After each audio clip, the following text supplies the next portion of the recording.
Gilda avait été élue Miss Haute-Terre en 1987. 13 ans déjà. Le souvenir d'une belle année de règne qu'elle appelait au secours, sitôt que sa vie d'à présent faisait monter la colère à ses lèvres, quand elle se prenait en pitié et se forçait à ravaler ses larmes, amères comme une tisane de parocavère. 13 ans si vite passés, avec ses hauts et bas, beaucoup de bas, des veines, mauvais choix, rendez-vous manqués. 13 ans qui lui avaient donné 4 enfants. Les 2 premiers du même père, un nègre des grands fonds qui dansait mieux que personne, seigneur comme elle l'avait aimé, Euloge. Ils avaient partagé même case et même rêve pendant près de 5 ans, jusqu'en 93. Savant maçon, en attendant l'argent des sacs de ciment et des premiers parpaings, ils construisaient la maison de leur vie avec des caresses. Beaux parleurs, ils bâtissaient l'avenir avec des mots vengeurs, récoltés dans le passé d'esclavage, qui avait eu la chance de ne pas le connaître. Sûr que j'aurais été un nègre marron, un nègre rebelle, un incendiaire. Sûr que j'aurais laissé mon nom à l'histoire. Gilda l'écoutait, buvait ses paroles, persuadée de vivre auprès d'un héros, d'un bâtisseur. Las, au bout de la 3e année, il commença à se lasser de son corps, à chercher d'autres chairs et d'autres oreilles. Il se fâchait pour un rien, reprochait à Gilda d'en vouloir qu'à sa science de maçon et surtout de ne plus croire en lui. « T'as un méchant petit sourire qui te vient toujours quand je te cause. » Elle comptait plus le nombre de fois où elle se coucha dessous ses injures et dut l'attendre, des nuits entières, avec les petites dans son lit. Sophia sommeillant au creux de ses reins et Lola, endormie à son tété, qu'elle ne voulait plus lâcher. Un jour, Euloge fit un ballot de son linge et disparut, sans un adieu, tête basse et dos raide, comme coulé dans le béton. Davy, son 3e enfant, était l'œuvre d'un vieux chabin charmeur, collectionneur de femmes et père de 300 négrillons. « Je suis un homme libre », clamait-il, sitôt qu'une de ses conquêtes cherchait à le marier. Gilda ne savait plus comment elle s'était retrouvée entre ses mains rêches, dessous ce corps jaune et flasque, ruisselant de sueur. Lorsqu'elle songeait à Fred, le chabin, elle avait l'impression de sentir à nouveau la laine pestilente de l'homme, d'entendre son souffle rauque. Elle le revoyait de temps à autre, au hasard de la rue. Il allait, poussé par le vent, aussi libre qu'une feuille détachée de l'arbre, un chien sans maître, un bout de papier gras. Gilda tournait la tête. Le matin où elle accoucha de Davy, le 24 novembre de l'année 95, elle se jura de ne plus se laisser prendre et d'acheter une conduite. Elle se mit à marcher derrière les chrétiens de l'église du 7e jour. Elle s'agenouilla avec eux dans les travées de la foi. Elle pria la croix et chanta de toute son âme. Elle supplia le bon Dieu de veiller sur elle et lui demanda sa lumière, sa joie et l'oubli des frissons de chair, l'oubli des hommes. Un temps, elle se crut sauvée, délivrée de ses péchés. Ses prières lui avaient fait trouver un travail de femme de service à la cantine de Haute-Terre. Elle prêchait déjà la bonne parole et jurait à ceux qu'elle tentait de convertir qu'elle était sortie des ténèbres. Chaque fois qu'elle répétait ces paroles, « Je suis sortie des ténèbres », les mots s'imprimaient un peu plus fond en elle. « Je suis sortie des ténèbres », se ferraient dans ses os. « Je suis sortie des ténèbres ». Elle se sentait plus solide, plus digne d'entrer dans le mystère des psaumes et d'entonner les chœurs avec les fidèles de l'église du 7e jour. Et puis, malchance, en 98, elle croisa le chemin de Silbert, le père de Mélodie, sa dernière fille. 100 fois, elle recula avant de s'embarquer dans cette nouvelle histoire. Lui se montrait patient. Alors, elle mesura l'amour qu'il lui promettait à l'aune de cette patience. Silbert était plombier. Il lui avait été recommandé par un frère de l'église. Il se présenta sous la pluie, un jeudi de septembre, avec sa boîte à outils et son grand sourire de chrétien. Gilda lui montra la salle de bain et le carré de douche qu'elle venait d'acheter en promotion à Pointe-à-Pitre. Il travailla sans mot dire pendant 3 heures et ouvrit la bouche une seule fois, juste pour réclamer une bouteille d'eau glacée. Ça lui faisait tout drôle à Gilda de se trouver sous son toit en présence d'un homme. Seule, avec la pluie sur les tôles et le bruit que faisait le bougre derrière la cloison de bois. Elle se revit dans les bras de ses amants d'autrefois, images de corps enlacés, de baisers échangés. Quand elle lui demanda son prix, il rit, belle dent, et dit « Je te fais pas payer, ma sœur. » Gilda lui offrit une limonade. Il proposa de revenir réparer le pied de la table et consolider la fenêtre. Cette nuit-là, elle rêva d'un mâle sans visage la couvrant de son corps. Silbert frappa à sa porte 3 jours plus tard. Il repéra aussitôt d'autres meubles à bricoler, autant de prétextes pour revenir. Gilda s'habitua doucement à le voir passer de la cuisine à la chambre, du salon à la cour. Petit à petit, ils se mirent à causer. Pendant qu'il redressait, colmatait ou reclouait, elle se tenait derrière lui, debout, adossée au chambranle d'une porte. Ils entamaient une conversation à chaque fois qu'elle lui versait à boire. Les phrases de Gilda semblaient toujours retenues, engluées dans des souvenirs dont elle était peu fière. Lui n'était guère plus loquace. Il vivait avec sa vieille maman, n'avait pas d'enfant, voulait fonder une famille chrétienne avec une sœur de l'église. Il aimait dire qu'il s'en remettait au bon Dieu. En pas pressé, Gilda. Bon Dieu savent ça y qu'a fait. Gilda se mit à l'attendre, en regardant sa pendule, à guetter son pas dans la cour. Quand il vint à bout de ses travaux d'homme, Silbert continua à la visiter, en frère, puis en ami, puis en amant. Le jour où elle lui annonça qu'elle attendait son enfant, il songea aussitôt à sa mère. Il n'avait pas le droit de faire honte à la pauvre femme en se mettant en ménage avec une négresse qui avait déjà connu la vie. C'est ce qu'il avait dit. Une négresse qui a déjà connu la vie, une pécheresse, une femme qui a fait de sa vie un carnaval. Gilda rajusta son coupon de satin rose sous son bras et serra les dents. Malgré la lune pleine, la rue était sombre, pleine d'ombre. Les femmes qui rentraient avec elle de la répétition habitaient pour la plupart à l'entrée de Busson. Gilda devait traverser seule tout le quartier pour arriver chez elle. Qu'est-ce qu'elle avait à penser à Silbert et à tous ces hommes-là? C'était carnaval. Elle avait 33 ans, et malgré ses 4 grossesses, elle se sentait encore jeune et fraîche, pareille au temps où elle rayonnait sous sa couronne de Miss Haute-Terre. C'était carnaval, et elle était membre du groupe Les Cadencés. 300 danseurs et musiciens, 25 tambours, 2 saxophones, un trombone, 3 calebasses. Après la désertion de Silbert, elle avait cru que la terre se serait ouverte sous ses pieds. La honte l'avait 50 fois fait appeler la mort. Elle avait pleuré la nuit, seule dans sa couche, des larmes qui la lavaient de sa peine et lui donnaient la force d'affronter le grand jour.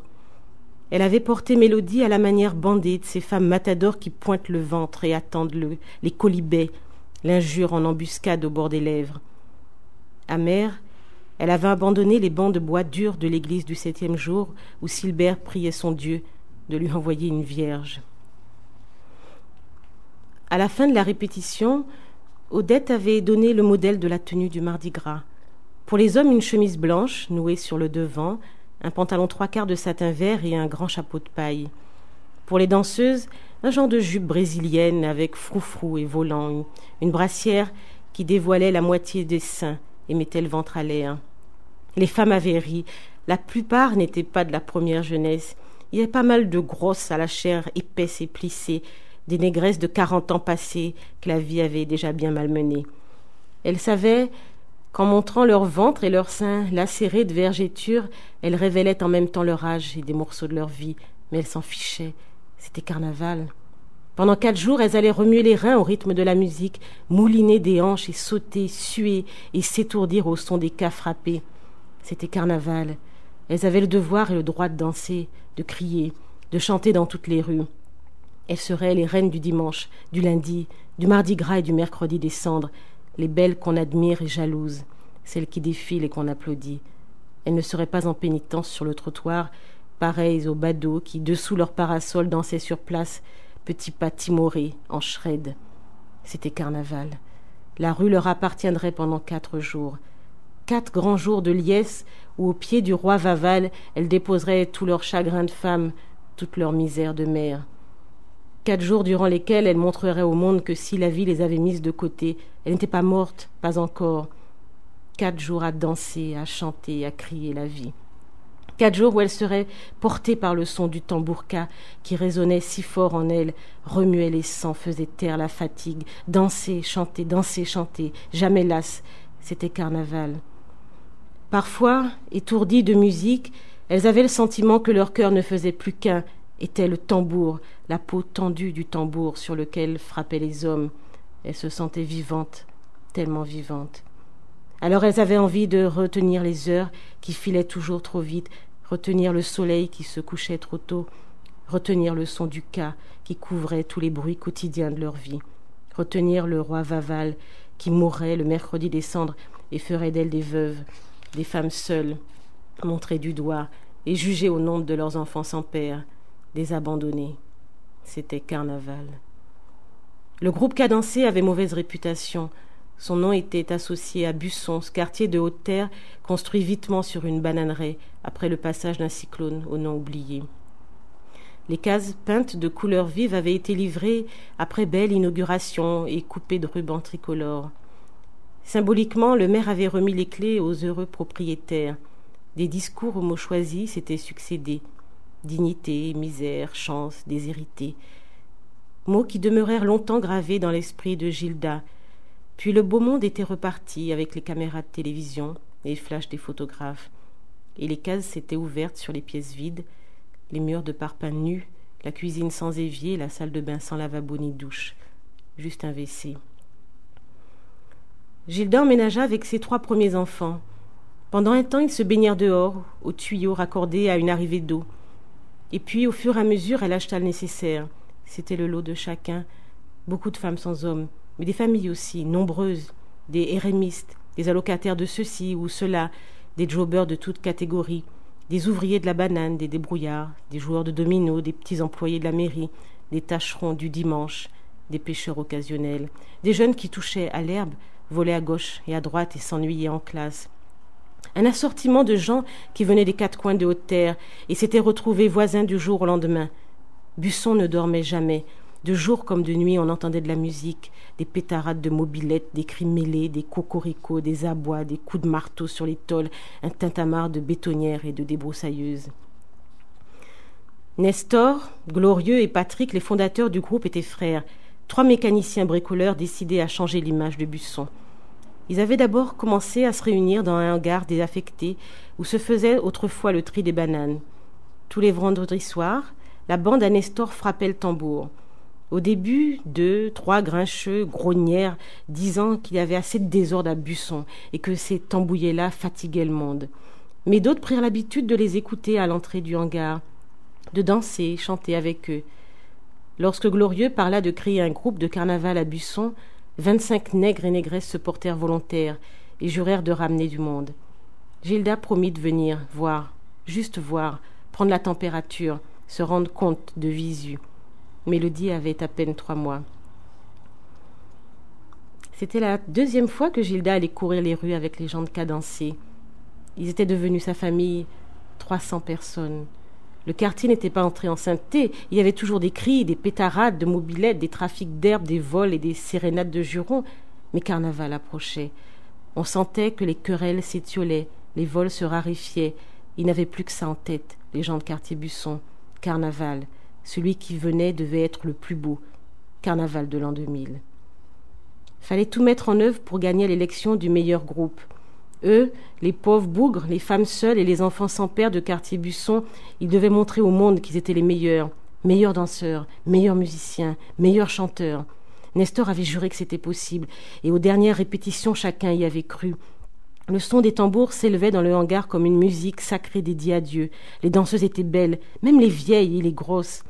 Gilda avait planté un pied de fruits à pain dans sa cour. La lune pleine semblait pendue dans ses branches. Voilà ce qui arrive aux femmes qui ont déjà connu la vie, se dit-elle en songeant à Silbert. Elle s'accroche à un nègre, boive ses paroles et tombe enceinte. Madly, la petite voisine qui lui gardait les enfants, ronflait devant la télé allumée, entre Davy et Sophia. Lola avait une fois de plus préféré le lit de sa mère au sien. Mélodie dormait dans son berceau. Gilda porta Lola dans sa chambre et réveilla Madly. Encore un peu de temps, et Mélodie irait à l'école avec son frère et ses 2 sœurs. Encore un peu de patience, et la figure des hommes qui hantaient sa vie finirait de la poursuivre. Demain, je couds ma tenue de brésilienne, se promit Gilda avant de s'endormir. Cadencé avait défilé tous les dimanches depuis le début de l'année 2000. À chaque fois, ils avaient soulevé les foules. Sur les trottoirs, les gens dansaient et chantaient.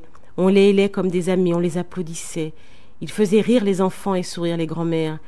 Le soir, en regagnant Cartier-Buisson, ils étaient fiers, pareils à des soldats qui viennent de libérer une ville. Eux, les nègres de Cartier-Buisson, ils semaient la joie. Ils se sentaient beaux et bons. Ils avaient le sentiment que le monde entier les aimait, qu'ils étaient des chanceux, des bienheureux, des anges tombés du ciel. Le dimanche gras, les femmes et les enfants déboulèrent en grand vent devant les hommes déchaînés sur leurs tambours. Le lundi, en mariage burlesque, ils convoquèrent l'arc-en-ciel et repoussèrent la pluie annoncée. Puis vint le mardi gras. Marie-Denise avait ramené de Pointe-à-Pitre une 20aine de barésilles qu'un Syrien vendait pour rien sur un trottoir de la rue Frébeau. Comme ça, on fera vraiment brésilienne. Les femmes les plus minces réussirent à enfiler les bas. Les autres dessinèrent le quadrillage à même la peau, au crayon feutre noir. Maquillées comme des reines, elles n'avaient plus rien à voir avec les pauvres bougresses, délaissées que les gens du bourg de Haute-Terre regardaient de travers. Gilda avait plusieurs fois essayé son costume devant ses enfants, mais le mardi gras, lorsqu'elle apparut dans sa tenue complète, sa brassière rose, sa jupe à volants et froufrou, ses colliers et ses bracelets de chrysocale, ses barésilles retenues aux cuisses par des élastiques, sa coiffure de fruits en plastique sur la tête, Sophia et Lola l'applaudirent. Elle avait été élue Miss Haute-Terre en 1987, 13 ans déjà. On était en l'an 2000 et tout pouvait recommencer. Le carnaval chantait l'espérance. Elle avait 4 enfants, mais elle n'était pas encore morte en couche, pas morte parce qu'elle avait connu la vie, pas morte parce qu'elle avait connu des hommes, pas morte de honte à cause de sa vie carnaval. La vie. Le mardi gras, elle les retrouva, tous les 3, badauds sur le trottoir, les 3 frères de ses enfants, plantés comme les panneaux indicateurs de son existence sur terre, ici et là, un dans la rue Schulcher, l'autre dans la rue Vatable, le 3e dans la rue Delgrès. Euloge avait blanchi aux tempes. Il ne parut pas la reconnaître ou fit semblant, et elle dansa pour lui qui n'avait pas voulu d'elle. Un jeune enfant sur les épaules, il regardait le défilé d'un air désabusé. Un moment, leurs regards se croisèrent sans souffrance, et puis elle sourit à Euloge, le beau rebelle, le nègre marron, le grandisseur, qui n'avait jamais rien pu bâtir de ses mains. Fred était devenu plus éthique encore. On lui dit rongé de l'intérieur par une maladie de sang. Son visage était tout en os et en creux. Ses yeux de chabin avaient viré au jaune. Il faisait peine à voir. Chemise usée, casquette Coca-Cola crasseuse, mégot au bord des lèvres. Elle le salua de la main, et il répondit à son geste, le front triste, comme s'il implorait son pardon. Gilda dansa pour lui. Silbert n'avait pas encore trouvé la sœur d'église de son cœur. Ça se voyait à sa dégaine de noyer. Sa mère était morte dans les premiers jours de l'année. Il semblait flotter dans la foule, porté là par une force supérieure, juste là pour regarder passer Gilda dans sa tenue de brésilienne, juste là pour voir débouler la vie carnaval. Le mercredi des cendres, Gilda ne revêtit pas son costume noir et blanc. Elle ne porta pas le deuil de Vaval. Elle n'était pas veuve, elle n'était pas triste. Elle enfila ses barésilles, sa brassière échancrée, sa jupe à dentelle et froufrou. Elle posa sur sa tête sa coiffure de fruits en plastique, et toute la nuit, elle dansa pour la vie qui lui avait été donnée, pour demain qui venait.